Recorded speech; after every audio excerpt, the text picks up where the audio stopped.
ಏನಾಗ್ಲೇ ಎಲ್ಲ ತಗೊಂಡಿರೋ ಹಾಗಿದೆ. ಯಾರ್ಯಾರ್ದೆಷ್ಟೆಷ್ಟು ನೋಡ್ತಿದ್ರೆ ಎಲ್ಲ ಟನ್ ಗಟ್ಲೆ ತಿಂದಿರೋ ಹಾಗಿದೆ. ಗಜರಾಜ ವೇಟ್, ಮೇಲಿನ ಬೇರೆ ಕಲೀಗ್ಸ್ ಎಲ್ಲ ಕೂತವ್ರೆ. ಹಣ್ ಜೊತೆಗೆ ಅವರು ಉದ್ರೋಗ್ತಾರ. ಆಮೇಲೆ ಬಿತಾ ನಡಿಲಿ ಇನ್ನೊಂದ್ ರೌಂಡು. ಏನ್ ಗೊತ್ತೇನ್ರಿ ಅದು?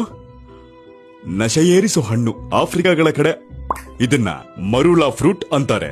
ಈ ಹಣ್ಣಂದ್ರೆ ಎಲ್ಲಾ ಸಸ್ಯಾಹಾರ ಪ್ರಾಣಿಗಳಿಗೆ ಹುಚ್ಚು. ಲೈಟ್ ಆಗಿ ತಿಂದ್ರೆ ಓಕೆ, ಟೈಟ್ ಆಗೋ ಹಾಗೆ ತಿಂದ್ರೆ ನಿಲ್ಲೋಕೂ ತ್ರಾಣ ಇರಲ್ಲ. ನೋಡ್ರಿ ಇಲ್ಲಿ ಹೆಂಗ್ ರಂಗಾಗಿದೆ ಗಜಪಡೆ ಅಂತ. ಜಿರಾಫೆ, ಬಬೂನ್, ಕಾಡ್ಹಂದಿ ಇನ್ನ ಆ ಕಡೆ ಎಲ್ಲೆಲ್ಲೋ ತೇಲಾಡ್ಕೊಂಡು ಹೋಗಿವೆ, ಬರ್ತವೆ.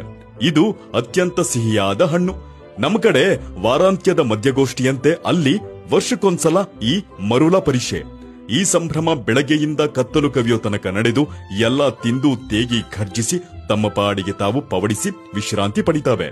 ಆಕ್ಚುಲಿ ಇದು ಬಹಳ ಆರೋಗ್ಯಕರ ತಿನಿಸು, ನಮಗೂ ಕೂಡ.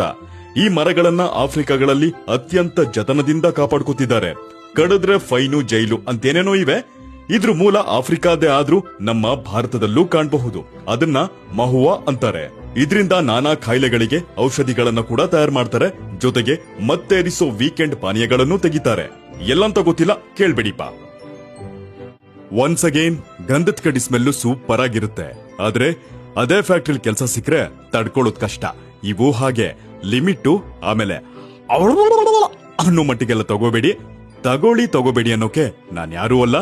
ಇಷ್ಟ ಮ್ಯಾಟ್ರು, ಬರ್ತೀನಿ.